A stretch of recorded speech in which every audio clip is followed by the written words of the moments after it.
Police প্রশাসন high high police প্রশাসন high high high police প্রশাসন হাই হাই পুলিশ প্রশাসন হাই হাই পুলিশ প্রশাসন ড্রাইভারকে মেরেছে, দুটো মোবাইল নিয়ে গেছে। আপনারা দেখতে পাচ্ছেন বিজেপির বুথ অফিস থেকে বের হয়। আপনারা পুলিশের ভূমিকা কি বলতে? পুলিশ কোনো অ্যাকশন নিচ্ছে না, কোনো কিছু বলছে না, ওইদিকে কোনো টহলে নেই, কোনো অ্যাকশন নেই। আমাকে বলছে ওই রুমে গিয়ে কথা বলতে, আমি রুমে গিয়ে কথা বলবো। আমরা জানান দিতে যাচ্ছি ত্রিপুরা রাজ্যে 19-এর পরে যে কালো মেঘ আসছিল, মানুষ ভোট দিতে পারেনি, এখন ভোট দেবে। আমাদেরকে নির্বাচন কমিশন আমাদেরকে আশ্বাস দিয়েছে জিরো ভাইলেন্স হবে ত্রিপুরা রাজ্যে। তাহলে জিরো ভাইলেন্স যদি হয় আমাদের প্রচারের গাড়ি ভাঙবে কেন? আমি ত্রিপুরা মতার ক্যান্ডিডেট মোহাম্মদ শাহ আলম, এই সুশল্য বিশালগড়ের। তাহলে আপনারা বলছেন যে পুলিশ প্রশাসন আপনাদের পক্ষে কোনো কাজ করেনি? না, কাজ কোথায় করলো বলুন? যদি টহল থাকে, এখন কয়টা বাজে বলুন? আপনাদের প্রচার গাড়ি কারা বানছে? আমাদের প্রচার গাড়িটা ওইখানে বিজেপির দুটো বুথ অফিস ছিল। আমাদের ড্রাইভার বললো যে গাড়িটা মিউজিকটা চালাই, সে বললো ওই বিজেপি পার্টি অফিস থেকে বেরিয়ে আমাদের গাড়িটা ভেঙেছে জাঙ্গালি স্কুলের পেছনে। রাস্তা অবরোধে পুলিশের দিকে আপনাদের কি স্লোগান থাকবে আজকে? পুলিশের দিকে স্লোগান থাকবে পুলিশ নিরপেক্ষভাবে কাজ করতে হবে, ত্রিপুরা রাজ্যে নিরপেক্ষভাবে কাজ করতে হবে, ইলেকশন সুষ্ঠুভাবে করাতে হবে। আপনারা এখন কোথায় আছেন? আমরা এখন বিশালগড় থানার সামনে রাস্তায় বসে আছি। রাস্তায় বসবো, আমরা রাস্তায় অবরোধ করবো।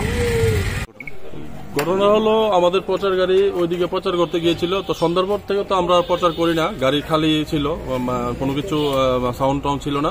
গাড়িটা আসছিল, কিছু দুষ্কৃতিকারী ওই জাঙ্গালিয়ার স্কুলের পেছনে আমাদের গাড়িটাকে ভেঙে কি করছে দেখেন, এগুলো ভেঙে একদম দুটা মোবাইল নিয়ে গেছে। ওই ড্রাইভারটাকে মেরে কি করছে দেখেন, ওর হাত ফাটিয়ে দিয়েছে।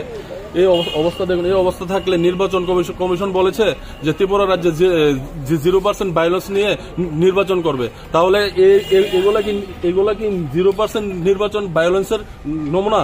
আমি তো দেখতে পাচ্ছি যে এখনই শাসক দলের লোকেরা আমাদেরকে ভয় পেয়ে গেছে বিশালগড়ে। তো আমরা চাই যে আমরা ভোটাধিকার, আমরা বিশালগড়বাসী সবাই আমরা ভোট দেব, আমাদের ভোট আমরা দেব, আমাদের অধিকার আমরা প্রয়োগ করব। এইসব নির্বাচন, এইসব নোংরামি করে আমাদেরকে আটকাতে পারবে না বিশালগড়ে। কোন সময় হয়েছে ঘটনাটা হয়েছে এই বেশিক্ষণ হয়নি, আপনার আধা ঘন্টা হবে। কারা করেছে এটা? ওইখানে বুথ অফিস ছিল বিজেপির, ওই বুথ অফিসের ছেলেগুলাই করেছে। আমরা তো সবাই নাম জানি না। এই দেখুন আমাদের গাড়ি ওইদিকের আমাদের ব্যানার ছেড়ে দিয়েছে, এদিকে ছেড়ে দিয়েছে, বক্স নিয়ে গেছে, দুটা মোবাইল নিয়ে গেছে, ওর পকেটে টাকা ছিল, টাকাগুলোও নিয়ে গেছে, ওর হাত ফেটে, মানে ড্রাইভারটাকে দেখুন কি করেছে, হাতটা ওর মেরে ওকে। তো আমরা কি করব? আমরা কি নির্বাচন করতে পারবো? সুষ্ঠু নির্বাচন কি ত্রিপুরা রাজ্যে আমরা পারবো করতে? কজন আক্রান্ত হয়েছে টোটাল আক্রান্ত ড্রাইভার হয়েছে, আর ড্রাইভারের সঙ্গে আরেকজন ছিল। এই দেখুন হাতটা দেখুন, এদিকে আসো দিয়ে দেখুন কি করেছে। এখন আপনারা কোথায় এসেছেন? এখন আমরা থানায় এসেছি, আমরা সুবিচার পাওয়ার জন্য। আমরা আমাদের উচ্চ নেতৃত্বদেরকে বলেছি যে আমাদের উপর আক্রমণ হয়েছে, ওরা আসছে, কথা বলবে। এই দেখুন আমাদের গাড়ি, প্রচারের গাড়ি কি করেছে। আমরা নির্বাচন কিভাবে করব? আমাদের কোনো সেফটি নাই, এখানে নিরাপত্তা নেই। এখানের পুলিশ দলদাসে পরিণত হয়েছে। পুলিশ থাকতে, এসব রাউন্ড থাকতে আপনার ওরা বলছে যে পুলিশ জায়গায় জায়গায় রাউন্ড দিতে এসব ঘটনা হচ্ছে কেন?